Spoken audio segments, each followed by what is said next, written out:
प्राचीन भारत में पुत्रेष्टि यज्ञ के द्वारा तेजस्वी पुत्र प्राप्त करने की प्रथा थी। जब किसी बहुत बड़े नृपति को संतान का अभाव दुख देता था, तो वह ऋषियों और महात्माओं के द्वारा पुत्रेष्टि यज्ञ कराता था। यज्ञ के कुंड से हवि बाहर निकलती थी। उस हवि को खाने से मनचाहे पुत्र की प्राप्ति होती थी।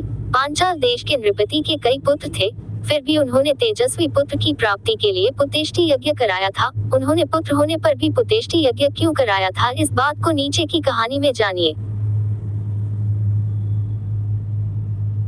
हरिद्वार के निकट एक बहुत बड़े महात्मा रहते थे। महात्मा का नाम भरद्वाज था। भरद्वाज बहुत बड़े ज्ञानी थे, आत्मा और परमात्मा के भेदों के ज्ञाता था। प्रभात के पश्चात का समय था। भरद्वाज गंगा के तट पर विचरण कर रहे थे। सहसा उनकी दृष्टि एक युवती पर पड़ी। वह युवती घृताची नामक अप्सरा थी। वह गंगा के जल में नहाकर बाहर निकली थी। हवा चल रही थी। हवा के कारण उसके शरीर का कामोत्तेजक अंग खुल गया। संयोग की बात, भारद्वाज की दृष्टि उस अंग पर पड़ गई। उनके भीतर काम पैदा हो गया। काम इतने जोरों से पैदा हो गया कि वे स्खलित हो गए।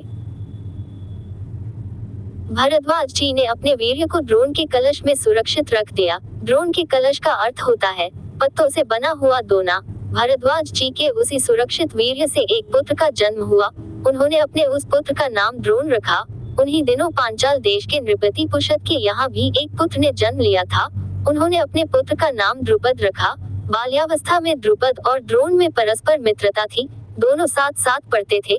बड़े होने पर द्रुपद तो पांचाल के राज सिंहासन पर बैठा, किंतु द्रोण ब्राह्मण होने के कारण गरीब ही रहे। गरीबी के कारण उनका जीवन बड़ी कठिनाई से बीत रहा था। एक बार द्रोण के कानों में समाचार पड़ा कि परशुराम धन बांट रहे हैं। अतः द्रोण परशुराम के पास गए। उन्होंने उनसे धन की याचना की। परशुराम ने कहा, मैं तो सारा धन लुटा चुका हूँ। वन में तप के लिए जा रहा हूँ। मेरे पास धनुष बाण को छोड़कर और कुछ नहीं है।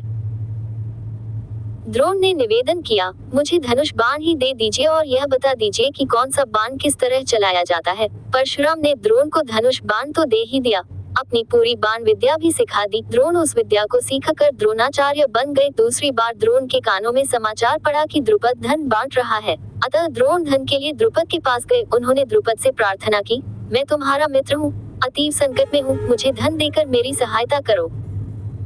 द्रुपद ने बड़ी ही उपेक्षा के साथ उत्तर दिया, मैं राजा हूँ। राजा का मित्र कोई राजा ही होता है। तुम मेरे मित्र किस प्रकार हो? तुम गरीब ब्राह्मण हो, मैं तुम्हारी सहायता नहीं कर सकता। द्रोण का हृदय अपमान से भर उठा। वे द्रुपद से बदला लेने का निश्चय करके लौट गए। जब वे पांडव और कौरव राजकुमारों के गुरु बने तो उन्होंने अर्जुन के द्वारा द्रुपद को बंदी बनाकर अपने मन की आग को शांत किया।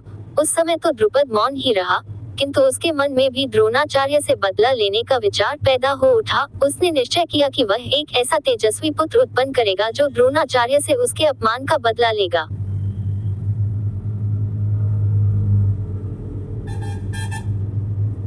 द्रुपद के जो पुत्र थे वे द्रोणाचार्य से बदला लेने में असमर्थ थे। अतः द्रुपद ने पुत्रेष्टि यज्ञ द्वारा महान तेजस्वी पुत्र को पैदा करने का संकल्प लिया। पुत्रेष्टि यज्ञ कराने के लिए वह महात्माओं की खोज करने लगा।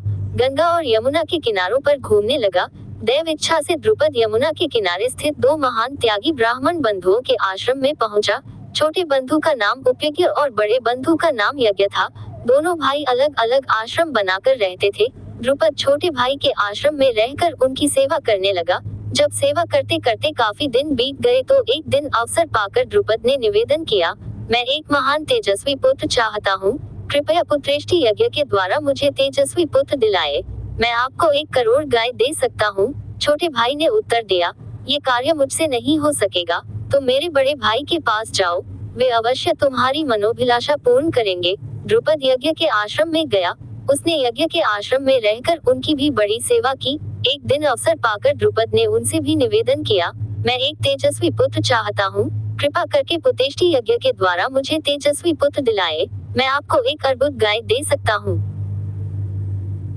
ये द्रवित हो गए। वे पुत्रेष्टि यज्ञ करने लगे। जब यज्ञ पूर्ण हुआ तो उन्होंने एक हवि तैयार की। उन्होंने द्रुपद की रानी को बुलाकर कहा, इस कवि को खा लो, तुम्हारे गर्भ से महान तेजस्वी पुत्र उत्पन्न होगा। द्रुपद की रानी ने कहा, मैंने अभी स्नान नहीं किया है, स्नान करने के बाद ही हवि ग्रहण करूंगी। रानी स्नान करने के लिए चली गई। यज्ञ उसकी प्रतीक्षा करने लगे। जब रानी के आने में देर होने लगी तो उन्होंने उस हवि को यज्ञ कुंड में डाल दिया। आश्चर्य! यज्ञ कुंड से एक बालक और एक बालिका प्रकट हो उठी। यज्ञ ने बालक और बालिका को द्रुपद को सौंप दिया। उन्होंने कहा, राजन, इस बालक का नाम धृष्टद्युम्न होगा। यह आपकी अभिलाषा को पूर्ण करेगा। बालिका का नाम कृष्णा होगा। इसे लोग द्रौपदी और पांचाली भी कहेंगे। इसके ही द्वारा कौरवों का सर्वनाश होगा। द्रुपद ने बड़े प्यार से बालक और बालिका का पालन पोषण किया। समय आने पर यज्ञ का कथन सत्य सिद्ध हुआ। महाभारत के युद्ध में धृष्टद्युम्न के हाथों द्रोणाचार्य मारे गए थे। द्रौपदी ही कौरवों के विनाश का कारण हुई थी। यदि शासन भरी सभा में द्रौपदी को नग्न करने को प्रयत्न न करता तो महाभारत का युद्ध न होता, और यदि महाभारत का युद्ध न होता तो कौरवों के वंश का दीपक भी न बुझता। पर होनहार को कौन रोक सकता है? जो होने वाला होता है वो होकर रहता है।